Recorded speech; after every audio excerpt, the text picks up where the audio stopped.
Netcasts you love. From people you trust. This is Twit. Hi, I'm Radford Castro, and these are reviews of two particular accessories from Logitech. One is the Ultrathin mouse, the T630, and the K810, both powered by Bluetooth and both meant for mobile users. Okay, so this is the Logitech 630, the T630 from Logitech, and it is an ultralight Bluetooth-based mouse. But the real big thing is that it is gesture and touch-based. So the surface of the mouse is actually using what they call a touch surface, so you can actually scroll through the web page just using the top of the mouse. And of course you can click on it. The other cool thing too is that you can actually interact with the Windows 8 menus by swiping from the edges of the mouse, from the left side as well as from the right. There's even a middle button that you could tap so you can manage and go through the navigations of all of the different apps on Windows 8. So at least for my 2 months of usage using this thing, it charges very fast, but also it quickly dissipates over time. So if you haven't been using it, over maybe 2 or 3 days, it's discharged. But it takes about a few minutes for it to get a good charge for about 2 or 3 hours of use.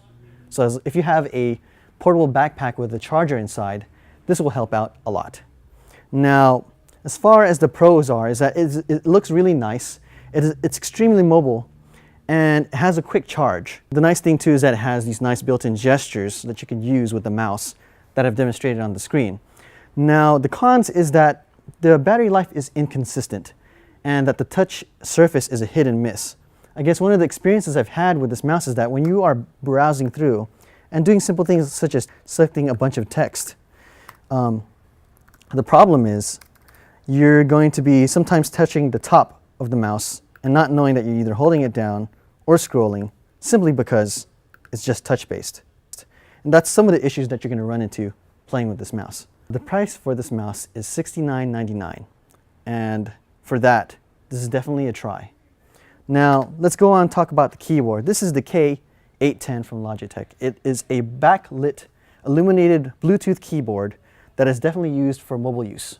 And this doesn't use any battery, just the same way. It is also charged with micro USB. The cool thing about this is that it also uses 3 different settings for Bluetooth. And as soon as you press the key, it just assigns the Bluetooth connection to that device. So you can connect it to up to 3 devices, a tablet, your PC, your laptop, whatever. And the connections are quite quick. The connecting to it is quite as easy. It has a connect button right in the back. And for the most part, it does its job. The cool thing too is that as you're typing, it is very fast and very responsive. I don't know how to type a sentence. Type a sentence. Because yeah, I suck. But anyway, for the most part, you can do all the normal things you'd normally do on a keyboard. And it's really responsive and it has all the controls you would expect to have on a normal laptop as well as a tablet. The other thing I need to point out too is that the battery life is excellent on this thing. This thing can last 4 days. And the battery just probably takes up that entire area right here, this big huge square. So definitely this is something that you can hold onto your backpack and travel around with you and have it sit around for a month and it will still work. The pros is the fact that it's light, it's nicely illuminated and has a variety of settings and extremely responsive. The only con is that it just doesn't have everything as a real keyboard should, but why not? So there really is almost minor quirks about this aside from its price, but then you get what you pay for. For $100 or $99.99, it is a buy. So between the two accessories, the mouse is a try and the keyboard is a definite buy. For Before You Buy, I'm Radford Castro.